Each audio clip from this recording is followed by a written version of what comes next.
السلام علیکم خواتین و حضرات، قرآن فہمی کے سلسلہ سوالات اور جوابات کے ساتھ آپ کی خدمت میں حاضر۔ آج کا سوال بہت انٹرسٹنگ ہے اور مجھے یقین ہے کہ آپ کے ذہنوں میں بھی یہ سوال ضرور آتا ہوگا۔ ہمیں اکثر یہ بتایا جاتا ہے کہ اللہ تعالیٰ 70 ماؤں سے زیادہ اپنے مخلوق سے محبت فرماتے ہیں۔ ایک ماں جب اپنے بچے کو کسی طرح کی تکلیف نہ تو دیکھ سکتی ہے اور نہ اسے کوئی تکلیف دیتی ہے، تو پھر ذہن میں ایک سوال اٹھتا ہے کہ جو ہمیں اکثر اوقات اللہ تعالیٰ کی طرف سے مختلف عذابوں کی وعید سنائی جاتی ہے، تو ان کی کیا حقیقت ہے؟ اب میں یہی سوال جو ہے جناب علی اصغر صاحب کے سامنے رکھوں گا، جو میرے ساتھ تشریف فرما ہیں،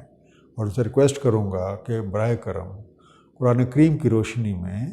اس چیز کی وضاحت فرما دیں۔ بسم اللہ الرحمن الرحیم۔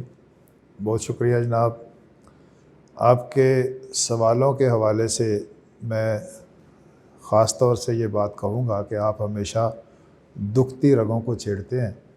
اور ایسے سوال جو واقعی معاشرے میں بے چینی کا اور اس میں خرابی کی طرف چلا جاتا ہے ذہن، یا عقیدے خراب ہو جاتے ہیں، تو اس کی اصلاح اور تصحیح ہونا ضروری ہے۔ اس سوال پہ اکثر ذہن پھنسے رہتے ہیں کہ اللہ تعالیٰ ایک ماں کی نسبت 70 گنا زیادہ پیار کرتے ہیں اور پھر 7 عذابوں کی بھی بات کرتے ہیں۔ تو اس کو سمجھنے کے لیے ہمیں ماں کے کردار کو زیر بحث لانا ہوگا کہ ماں ہوتی کیا ہے۔ ماں مکمل طور پر ایثار اور پیار محبت کا مجسمہ ہوتی ہے۔ اب ہم نے دیکھا یہ کہ ماں جو ہے اپنے بچے کے لیے ہمیشہ بہتری چاہتی ہے، اور اگر بچہ بیمار ہو جائے یا ایسی حرکت کر جائے جس سے اس کو نقصان ہونے کا خطرہ ہو، تو وہاں اسے ڈانٹ ڈپٹ کے بھی سیدھا کیا جاتا ہے۔ قرآن کریم میں جہاں بھی عذابوں کا تذکرہ ہے، اکثریت یہ سمجھتی ہے کہ اللہ تعالیٰ ہمیں سزا دینا چاہتے ہیں، تکلیف میں مبتلا کرنا چاہتے ہیں، جبکہ ایسا نہیں ہے۔ مثال ہم دیتے ہیں کہ ایک شخص بیمار ہو گیا، اب اس کی بیماری کو دور کرنے کے لیے ہمیں کڑوی دوا بھی دینی پڑتی ہے، اس کے آپریشن بھی کرنے پڑتے ہیں، بعض اوقات کیمو تھراپی کرنی پڑتی ہے، بعض اوقات بجلی کے شاک لگانے پڑتے ہیں۔ تو مقصد اس کو تکلیف دینا نہیں ہے، مقصد اس کی اصلاح کرنا ہے، اس کو ٹھیک کرنا ہے۔ اللہ تعالیٰ کے عذابوں کے حوالے سے یہ کانسیپٹ کلیئر ہونا چاہیے کہ اللہ تعالیٰ کسی اپنے بندے کو تکلیف دے کے خوش نہیں ہوتے، بلکہ بندے کی بھلائی اور خیر کے لیے اسے تھوڑا سا جھنجھوڑا جاتا ہے۔ بزرگان دین اس حوالے سے یہ زاویہ ہمیں بتاتے ہیں کہ جیسے بیمار آدمی کو اسپتال بھیجایا جاتا ہے، ڈاکٹر کے پاس جاتا ہے، اگر مرض معمولی نوعیت کا ہو تو اسے او پی ڈی میں دوائیں دے کے فارغ کر دیا جاتا ہے۔ اگر کچھ معاملہ زیادہ سویر ہو، اسے ایڈمٹ کر لیا جاتا ہے، اسے کڑوی دوائی دینی پڑتی ہے، بعض اوقات اسے ایڈمٹ کر کے آپریشن بھی کرنا پڑتا ہے، بہت سیریس ہو تو اسے آئی سی یو میں بھی لے جانا پڑتا ہے، شاک لگانے پڑتے ہیں، کہیں اسے کیمو تھراپی سے گزارنا پڑتا ہے، جو بھی اس کا طریقہ کار ہے، مقصود اس کا یہ ہے کہ اس کی بیماری کو ٹھیک کرنا ہے۔ یہاں ایک روایت کو میں کوٹ کروں گا کہ ہمیں یہ بتایا جاتا ہے کہ جب ہم آخرت میں جائیں گے تو جنت کے راستے میں ایک پل صراط قائم ہے، اور اس پر سے وہ بال سے باریک ہوگا اور تلوار سے تیز ہوگا، اور اس پر سے گزرنا ہوگا، اور جو گزر گیا وہ جنت میں جائے گا، اور جو اس سے گر گیا اور کٹ گیا تو اس کے نیچے جہنم ہے۔ تو ہم کہہ سکتے ہیں کہ جنت کا راستہ جہنم سے ہو کے جاتا ہے۔ اب جہنم کو بزرگ جو بتاتے ہیں، جہنم جنت کے راستے میں ایک ایسا ہاسپٹل ہے جہاں بیمار لوگوں کو سکین کر کے ان کی بیماری دور کی جاتی ہے۔ اور یہ ہم خوب جانتے ہیں کہ جس درجے کا کوئی شخص گناہ گار ہوگا، غلطیوں کا مرتکب ہوگا، اسے اتنے درجے جہنم کے اس درجے میں رکھا جائے گا۔ تو یہ کنسیپٹ ذہنوں میں ہونا چاہیے کہ جہنم سزا والی جگہ نہیں ہے، وہ ہمارا ٹریٹمنٹ پلانٹ ہے۔ اور اسی طرح جب ہم عام زندگی میں کسی بیماری کا شکار ہوتے ہیں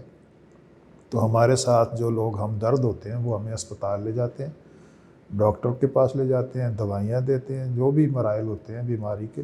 اس سے گزارا جاتا ہے۔ تو ماں چونکہ بچے کی سب سے زیادہ ہمدرد ہوتی ہے اور ماں ہی اس کا علاج معالجہ اور معاملہ کرتی ہے، اسی طرح اللہ تعالیٰ اپنے بندے سے جو پیار کرتے ہیں وہ پیار اس ماں کی نسبت 70 گنا زیادہ ہے۔ اور اس 70 گنا زیادہ پیار کی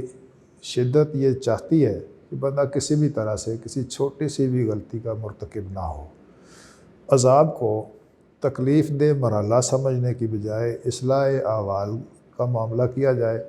تو بہت آسانی سے ہم اس عذاب کے معاملات سے بچ سکتے ہیں اور اللہ تعالیٰ کے شکر گزار ہو سکتے ہیں کہ انہوں نے ہمیں کسی مزید بڑی بیماری سے بچانے کے لیے نزدیک سے ہی کوئی دوائی کھلا دی، چھوٹا سا کوئی آپریشن کر دیا، کوئی اور ڈانٹ ڈپٹ کر کے ہماری اصلاح کر دی۔ جیسے ماں بچے کو اسکول بھیجے، بچہ اسکول نہ جائے تو اسے پیار سے کہا جاتا ہے، نہ مانے تھوڑی سی ڈانٹ ڈپٹ ہوتی ہے، اس سے زیادہ نہ مانے تو پھر مار پڑتی ہے، یہاں تک کہ ہر حربہ اختیار کیا جاتا ہے۔ اور مقصود کیا ہوتا ہے کہ بچہ اسکول جائے، اگر وہ اسکول نہیں جائے گا تو زندگی میں ناکام ہو جائے گا۔ تو اسکول کی مثال، اسپتال کی مثال اگر ذہن میں رکھیں تو جہاں جہاں ہمیں تکلیف والے مراحل سے گزرنا ہے یہ ہماری بہتری کے لیے، بھلائی کے لیے اور اللہ تعالیٰ کی محبت کا اظہار ہے۔ اور جو بندہ اس چیز کو تکلیف سمجھتا ہے وہ اللہ تعالیٰ کی اس شان ربوبیت کو اور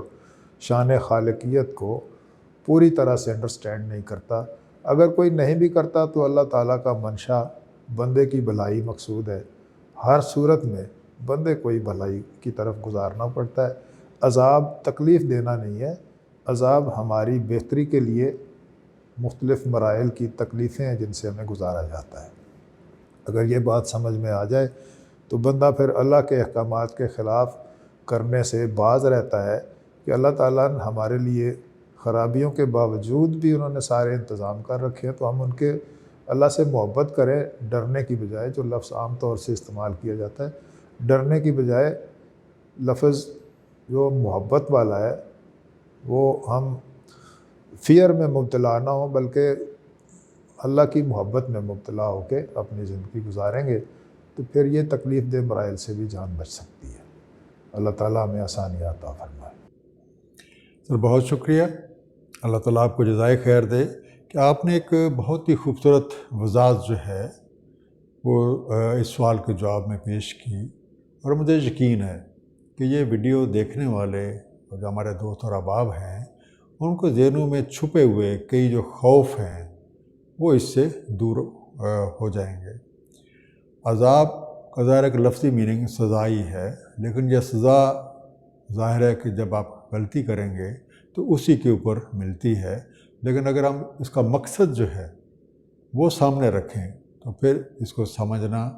اور بجائے اس کے ڈرنے کے اسے فیس کرنا آسان ہو جاتا ہے۔ بہت شکریہ خواتین و حضرات، السلام علیکم۔